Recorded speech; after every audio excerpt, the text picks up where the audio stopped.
Diffusion जो है जिसको हम कहते हैं it is a movement of substance from higher concentration to the lower concentration, higher concentration to low concentration. तो जब हम बात करेंगे रेट ऑफ डिफ्यूजन की, तो रेट ऑफ डिफ्यूजन को हम कैसे डिटरमाइन करेंगे?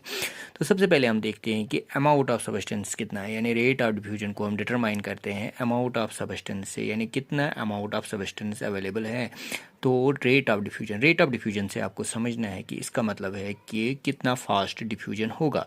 तो जितने अमाउंट ऑफ सब्सटेंस ज़्यादा होंगे, हाई होंगे, उतना रेट ऑफ डिफ्यूजन ज़्यादा होगा। इसका मतलब क्या हुआ कि अगर हम एक गिलास लेंगे, उसमें सेम पानी लेंगे और दूसरे गिलास में भी सेम पानी लेंगे, दोनों गिलास में सेम पानी रखा हुआ है और इसमें हम 10 ड्रॉप्स ऑफ डाई डालेंगे, उसमें 2 ड्रॉप्स ऑफ डाई डालेंगे। कुछ टाइम के बाद देखेंगे कि जिसमें हमने 10 ड्रॉप्स ऑफ डाई डाला था तो वो ये पूरा गिलास उस कलर का बन गया होगा जिस कलर की डाई होगी, और इसमें बहुत ही कम कलर होगा। तो इसका मतलब कि रेट ऑफ डिफ्यूजन जो ज़्यादा अमाउंट में डाई थी वो ज़्यादा ही फास्ट मूव हो गई, और जो कम अमाउंट में थी उसको टाइम लग गया पूरे गिलास को कलर करने में। तो इसी के साथ साथ वेलोसिटी ऑफ काइनेटिक मोशन पे भी डिपेंड करता है। यानी वेलोसिटी ऑफ काइनेटिक मोशन का मतलब क्या है कि अगर काइनेटिक एनर्जी ज़्यादा है तो मूवमेंट भी ज़्यादा होगी और रेट ऑफ डिफ्यूजन भी ज़्यादा होगा। इसका मतलब क्या हुआ? इसका मतलब ये हुआ कि अगर हम टेम्परेचर बढ़ाएंगे और इंक्रीज इन टेम्परेचर करेंगे तो उससे काइनेटिक एनर्जी बढ़ जाती है। जब काइनेटिक एनर्जी बढ़ जाती है तो फास्टर डिफ्यूजन होता है,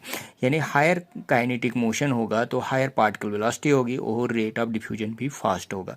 इसके साथ साथ नंबर जो है and size of opening in the membrane, यानी अगर किसी मेम्ब्रेन में बहुत सारी पोर्स हैं, जब बहुत सारी साइजेस और नंबर्स होंगे तो वहाँ से रेट ऑफ डिफ्यूजन ज़्यादा होगा। फॉर एग्जांपल, हमें किसी चीज़ को कहीं एक डोर से ही निकालना है तो वहाँ से हमें बहुत टाइम लगेगा उस चीज़ को निकालने में। अगर इसी की मिसाल डिफ्यूजन के केस में लेंगे तो हम एक सेल में किसी चीज़ को रखेंगे, इसमें हायर कंसंट्रेशन है किसी चीज़ की, बट हमने एक ही ओपनिंग रखी है तो इसको टाइम लगेगा बाहर निकलने में। अगर हम बहुत सारी ओपनिंग्स रखेंगे, यानी बहुत सारी इसमें गैप्स होंगे, तो ये बहुत जल्दी बाहर निकलेगा, क्योंकि डिफ्यूजन होता है from higher concentration to lower concentration. तो इस चीज़ को समझने के लिए हम ये देखते हैं कि क्या क्या होना चाहिए। तो हमारे पास चाहे अमाउंट ऑफ सब्सटेंस ज़्यादा होना चाहिए तो फास्टर होगा diffusion, velocity of kinetic energy motion होनी चाहिए उनकी, अगर टेम्परेचर ज़्यादा है तो ज़्यादा काइनेटिक एनर्जी होगी, और number of size of opening of membrane जहाँ से ये मॉलिक्यूल निकल रहा है।